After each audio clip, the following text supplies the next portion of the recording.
God is faithful, and he will not let you be tested beyond your strength. But with the testing, he will also provide the way out so that you may be able to endure it.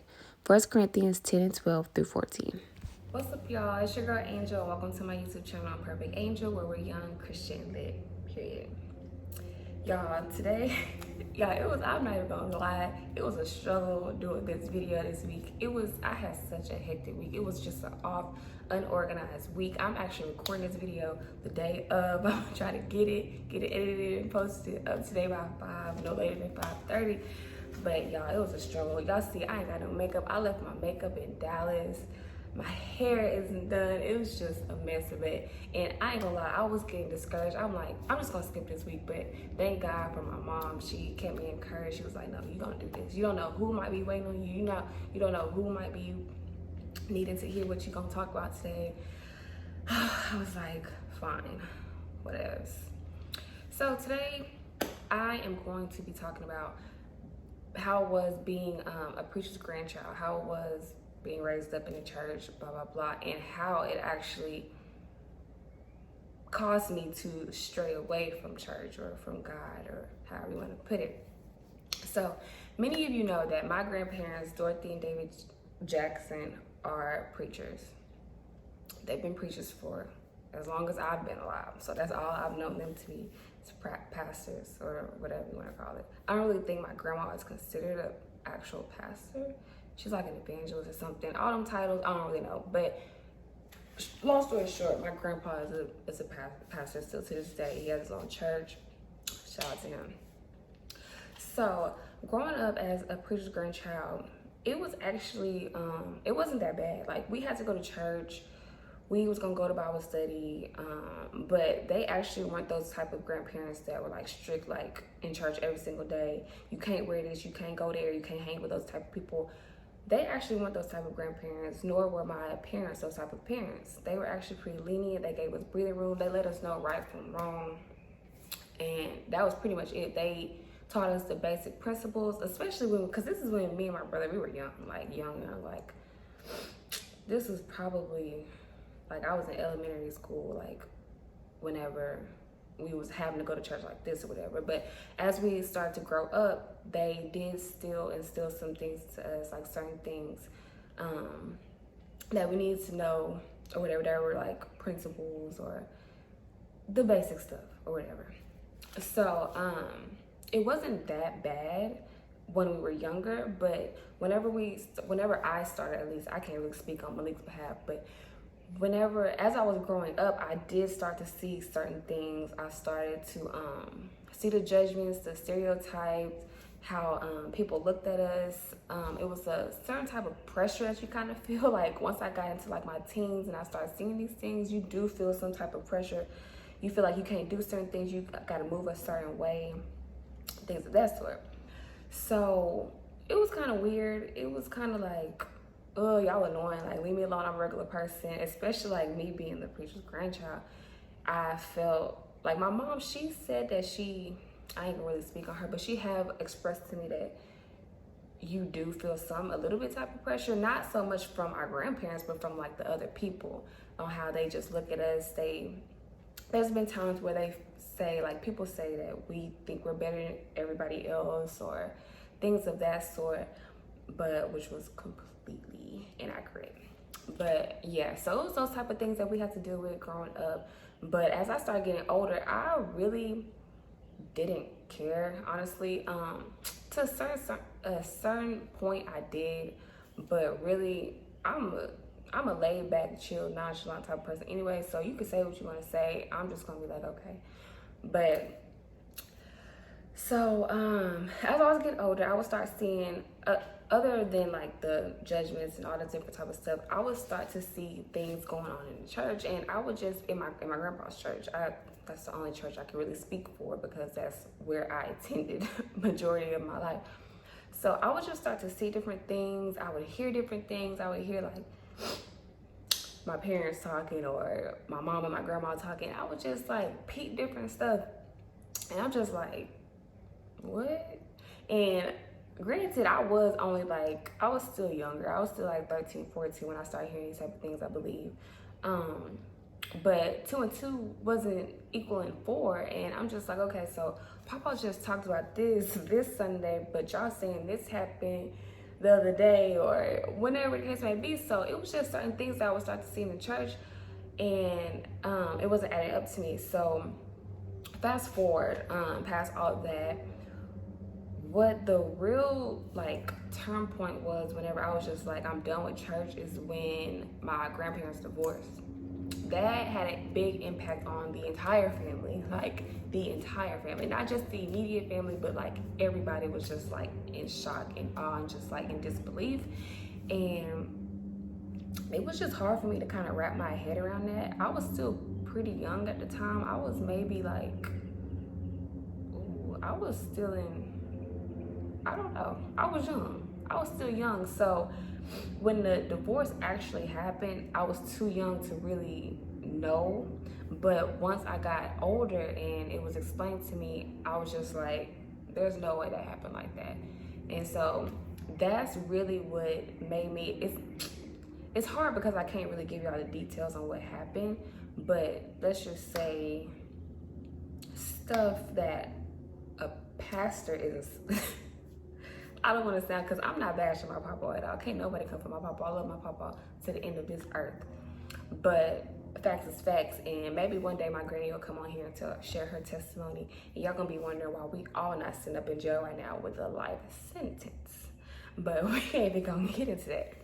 So let's just say some things happened that weren't supposed to happen. Blah blah blah. My parents got divorced. If you can read between lines, you read between lines. If you know, you know. So when that happened, I was just like, why would I go to church if I can't even trust, at the time I'm gonna keep it real, I couldn't even trust what my own papa was saying to be right. So how can I go to another stranger's church and believe what he's saying if my papa was, lying? Not so much lying, but I don't want to do this, but he was, not doing what he was supposed to do. And my papa, hey, he know that's just what it was. It is what it is. I have to be real with y'all. He just wasn't going about it the right way, whatever. So once I became old enough to understand that he was doing these things, I was just like, no, I can't. Like, that completely turned me off from wanting to go to church, because if I couldn't trust this person, one of the closest men to me, the closest pastor to me, who's taught me from I was this tall, from this age or whatever, up until now, how can I trust anybody else? So whenever I was probably around 16, 17, I didn't go to church at all. And it's crazy because my parents didn't make me. Maybe it's because they understood what I was going through, but they weren't big on making me go. I was just like, I don't want to go to church. I never wanted to go to church. I don't want to go to Bible study. I would probably go to church maybe on holidays or something like that. That's it. So yeah, I wasn't going to church. This went on for, I wasn't talking to God. I felt like my relationship with him was just completely tarnished. I was just like, this has all been a lie. Like, I'm done, like, whatever. So this was probably around 16, 17. It went on probably all the way up until I was in college. Yeah, because that's when I was really like partying, and I wasn't just like a wild child, but I was doing my thing. Like, I was drinking, partying, went to college. I tried to smoke my freshman year. Like, I wasn't really just doing the most, but I wasn't into church. I would go to church sometimes in college whenever my friends would ask me to, but I didn't have a relationship with God at all. There would be days like I was not talking to him at all. I'd go days without even praying, or probably maybe a week, probably weeks without even, he just wasn't on my mind, and church wasn't on my mind because I had this bad taste in my mouth, and it had lasted, but I hadn't even realized until I sat back and thought about how long I went. And I thank God that, nothing happened, that he still showed his grace and mercy to me, because I literally did not have a relationship with him. I was not going to church. I didn't want to I had a grudge against my grandpa. Like, it took me a long time to forgive. I was just in a bad space. Now I look back at it, like, I was not doing what God would have wanted me to do at all. And I knew better to a certain, like, I knew that I was supposed to forgive. I knew that I was supposed to be going to church. I knew that I was supposed to have a relationship with God, but I just didn't care because I had this bad taste in my mouth from what had happened with my grandparents. So fast forward, probably to, where did I start back? Probably like I was probably like 21, 22. I don't know the exact timeline, but I was in that space for a couple years, at least 3 or 4 years. I was in that space of not wanting to go to church, not talking to God, not really caring, whatever it is what it is. I'm gonna do what I want to do. Kind of rebellious type of stage in my life. So, but I thank God that I did double back and I started to form my relationship with God again. I started going back to church. It was when I realized that it was just like out of nowhere. I was just like, I started to feel my conviction again. Like, my conviction had went away. Cause I actually had conviction, like real hard conviction in like high school. Like when I would go to little parties and stuff, I'd be like, I'm not supposed to be here. Like, I don't even want to be here. But when that happened, all my conviction left. And once I started, I think it was like my sophomore year in college, I started to feel my conviction again, which led me back to church. I would start going to church more often. I was more interested in getting a personal relationship with God, because I'll never forget, I was in college and this one pastor had came, and me and my cousin, I believe Rainy and Trinasia, we had all went, and he had said some things that had touched me, and from that day forward, I can't remember verbatim. He was like something about God knows your heart or something like that. And whatever the message was, it really convicted me. I remember, I could like see it, but I can't remember what he was saying. And it really convicted me. And that was where I was like, okay, I know better than this. Like, I know better than to not be talking to God, to not be praying, to not be going to church. And that's where I really believe in that prayer. I think it's in Proverbs 22 and something, 22 and 6 or something. I had looked it up, where it was like, if you train up a child, they won't go astray or something when they get older. Something like that. Y'all know I don't be knowing them verbatim. I'm putting it on the screen. So yeah, that's where I really feel like that was instilled in me. I'm grateful that that was instilled in me, because I came back to, my senses and I started to form my relationship with God again. I started going back to church. I started doing what I was supposed to be doing. And even though it wasn't how I am today, I feel like that's kind of where I knew I needed to start back. I needed to get my stuff together because God wasn't pleased with me. I started feeling convicted, like I said. And so I came back to my senses, which led me to where I am now. I'm grateful that I learned to forgive, which I'm going to make a video about forgiveness too, because that is a process. And I want anybody to know that anything that happened to you, you're going to be mad. Like when stuff happens to you, you're going to be angry, especially when it's a person that you really love, care about. You're going to be angry. It's going to hurt, but it's a process. It's not going to come overnight. But anyways, we're not going to talk about forgiveness. So yeah, I am glad that I came back to my senses. I started to ask my grandma more questions and my mom more questions, be more intrigued, especially since I was older. At this time, I'm an adult. Like, I'm in college. Like, I felt like I needed to know more. I needed to have a bond, an actual friendship bond with God. So that's where it all started. It's crazy how God can use certain situations to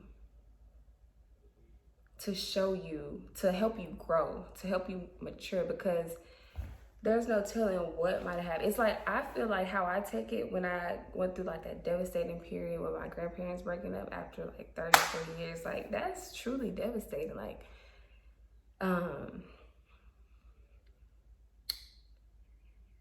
that took a toll on everybody. And still to this day, I mean, it hurts, but I know it worked out for my good. It worked out for everybody's good. What am I doing? I'm crying. It worked out for everybody's good because even though I went astray, I wandered off, whatever, I feel like I came back 10 times stronger. And I'm thankful that I went through that because everything happens for a reason. I'm a true believer in everything happens for a reason. So I needed that to happen so that I could come back stronger, so that I could be in the place I am today to help other people to be able to tell that testimony, to let people know that no matter what you go through, you can get through it. And to know that even though I wasn't giving God any attention, I wasn't doing the things I was supposed to do, he was still there with me, and he still brought me back to where I am now. A lot stronger, a lot more knowledgeable, a lot more close. There's not a day that I don't go, that I go without talking to God now. And I asked God to forgive me so much that time period, because that was years. That was years that I didn't have a relationship with God, that I didn't want to have anything really to do with him, that I wasn't going to church. That was a long time. Anything could have happened, but he spared me and he brought me back. So that I could be a better person, so that I could walk in my purpose, so that I could help others. So I want to encourage anyone that done been through something like that. Don't let that. You're going to be angry. You're going to try to blame God. You're going to be asking God why, because actually not too much longer after my grandparents' divorce, my parents' divorce, when I was in college, I think it was like my second year in college, my parents divorced on top of that. So it was just like back to back. It wasn't that far apart that my grandparents divorced, then my parents divorced. So somebody messaged me. So it was a lot. It was really a lot. When my parents divorced, I got like depressed, and it was just a mess. But I want to encourage anybody to let them know that keep going. God is there. Don't turn your back on him. You can't turn your back on him, because he never turned his back on me throughout them whole years. He was still right there, just waiting for me to come to my senses and form an even stronger bond than before all that happened. I've never been closer to God than I am now. And it's a fulfilling feeling to know that he's my best friend, that I can go to him at any time of the day, any day of the week, any week of the month, any month of the year, and he's going to be right there waiting for me, to comfort me, to show me the way. And just like with this video, I was not going to do this video because I see now how easily you can get distracted, how easily you can get discouraged. That's with anything in life. But you got to push through, sis. You have to push through. You have to push through. And stay connected. What I would say would help me a lot once I start to feel my conviction again. And conviction, for those who don't know, is like basically that little voice in your head that's telling you that you're not supposed to be doing this. The feeling of feeling bad. Like if you know that you're not supposed to, what can I say, be getting drunk. And you have that gut feeling like, I know I'm not supposed to be doing this, and you do it anyway. That's the conviction in you. That's God telling you, that little angel. You have a little devil. That's the little angel telling you, no, you're not supposed to do it. But then the devil's over here talking about, go ahead and do it. It ain't gonna hurt. Just one more time, blah, blah, blah. That's the conviction, that feeling that you get whenever you finna do something that you know you ain't got no business doing, basically. So yeah, I would just like to encourage anyone who's watching to keep pushing. A lot of people don't know this. I don't even think I shared this with my mom. I don't really think she knew that I wasn't really praying, and I had lost my faith in God, and I didn't want to go to church or anything like that. I don't really think she knew it was really how bad it was, or how long it was. Like I know she knew for a certain time period that I wasn't going to church, because that's when I was still living with her and I was just not into it. But we was all going through so much. Shoot, she was really going to church, so we was all going through something. But I'm glad that God kept me. He pushed me through, and whew, I am here where I am today. So y'all, this video is kind of short to the point. I just wanted to kind of share that little testimony so that you guys know that you can get through it. I got through it. That was one of the most, because I haven't had like a bad life, a traumatizing life. That was one of the worst things that's ever happened to me. And so if I can get through it, if me and my family can get through it, y'all can get through whatever it is that y'all going through too. Y'all can get through the abuse, the judgments, the heartbreak. You can get through it. Whatever it is that you are going through, you can get through it. Because a lot of people, I've been known my whole life to be the church girl, but a lot of people don't know that I went through this, and that this took a big toll on me, took a big toll on my family. I didn't know how to deal with it, but God, like they say, but God, he brought me through, and I'm so grateful that I came through, because I probably wouldn't be here. If I would have never went to that sermon in college, I would have never started to feel my conviction again. No telling where I would be. Might still be in the clubs and stuff like that. Not to judge anybody that's in the clubs, because what people don't know is I'll go to the club, and because you never know who you can minister to in the club, at a party, at a kickback, or whatever the case may be, at a bar. You never know. So I don't judge anybody that still parties, who still drinks, who still have sex, all that type of stuff. Because like I said, we all have to start somewhere. We all have our weaknesses that we fall short of or whatever. So that's pretty much what this video is about. I just wanted to share that quick testimony, because a lot of people look at me as the church girl, and like, people used to always say, like, I feel like my stuff didn't stink and like I didn't do no wrong or whatever, and that my grandparents and my parents held me up on a pedestal, but that's not really the case. That's just what I feel like. That's just one, like I said, one of the judgment, one of the stereotypes that people put upon preachers' children and preachers' grandchildren. That's just what come with it. But I beg to differ, because no, I don't feel that way at all. But yeah, y'all push through. Y'all keep y'all's faith. Whenever you feeling down, y'all can reach out to me. If anybody, my DMs are always open. And I can give you a little advice on a more intimate, personal level, if you know what I'm saying, if you need the advice or whatever.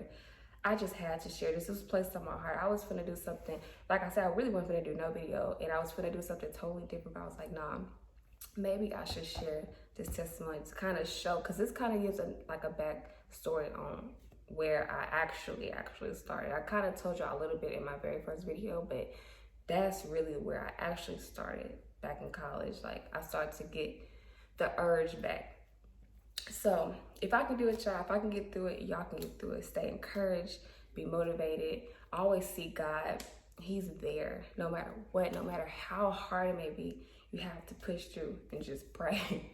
I didn't realize I had to shut down and pray. Pray to him. Get on your knees and just talk to him. How I'm talking to you guys, that's all you have to do. You don't have to pray. There's not a certain way to pray. You just talk to him like a normal person, like he's sitting right next to you. That's literally that's how I pray. I don't do all that extra stuff, and I don't speak in no tongues, no stuff like that. So I literally just talk to him. I could be anywhere. I could be in freaking Dillard's, and I just start praying. That's because that's where I've grown now, because he's my best friend now. He's literally my best friend. I talk to him every single day. I don't go a day without talking to him. I thank him. And I thank him for his grace and mercy for forgiving me for that time period where I was just lost, literally lost. Like, I knew in the back of my head, of course, that God was real. I believe in God, but I was just like a lost child when I was during that time period. So that was pretty much it. People still texting me. Things are going on, but that's pretty much it. I want to share this quick testimony. I thank you guys so much for tuning in. I just wanted to encourage y'all, because it gets hard. It gets hard, and it's so easy. I'm going to actually make another video on why young people don't attend church, to go more into depth. I'm just sharing my little testimony on how I strayed away from church or strayed away from God, to maybe help someone that's going through something similar, or someone that's going through something traumatizing, because divorce can be traumatizing, y'all. Like, I didn't know. At one point in time, I was just like, F it. I'm sorry. I'm sorry, y'all. Excuse me, but I was just like, F everything. At that point in time, I was just like, I don't want to do. I'm done. Like, I'm done with it. Like, I'm hanging it up. I can't trust nobody. That's where my trust issues came from, which I'll get into that into another video too. But a lot happened during that time because it was so unexpected to me. I don't know if, my parents, my grandparents knew what was going on, but to me, it was just like, oh, your grandparents aren't together anymore. Like, what? Who ain't together no more? No. But I got through it. Y'all can get through it too. Y'all stay encouraged. Thank y'all for tuning into this video. This is kind of a emotional, I can't believe this is kind of a little emotional. It hit home. I hadn't talked about this in so long. I haven't talked about my grandparents' divorce in so long. But I love my grandparents. I love both of my grandparents to life. I had to stop saying to death. But I love them with everything in me. I've forgiven. You can't forget. Well, they say forgive and forget, but some things, naturally you just can't forgive. But I have forgiven everybody in the situation or whatever. So you guys stay encouraged. You can get through it. You can get through it. If I can get through it, y'all can too. Y'all go ahead and like, comment, subscribe. Thank y'all for tuning in. I hate that this ended up being like a whole Debbie Downer type of video, crying and stuff. Like, girl, get it together. Get it together, sis. But yeah, it just kind of touched home. I hadn't talked about it in a long time, but I wanted to share it with you guys. So my mom was gonna be like, I didn't even know this. You told them before you even told me. I can see it right now. I can hear it right now. I'm gonna say that. But it's y'all peep the different scenery. I'm at my mama's house. I'm in Temple, Texas. Shout out to my mama. But yeah, thank y'all so much for tuning into this video. I don't think it's that long. Go ahead, like, comment, subscribe. I'm gonna put my Insta and my Facebook and all my social media down below. So if someone wants to inbox me, they need advice about something on a personal level, y'all can always reach out to me. My DMs are open 24/7. So thank y'all so much. Thank y'all for all the love y'all showing to my videos. Hit that notification bell. I'm dropping every Sunday with that fire. This was no fire. This was some freaking sad stuff to me. I don't know. I'm not an emotional person, but that hit right there. That hit me down in my heart. So thank y'all so much. Y'all have a blessed Sunday. See y'all next Sunday.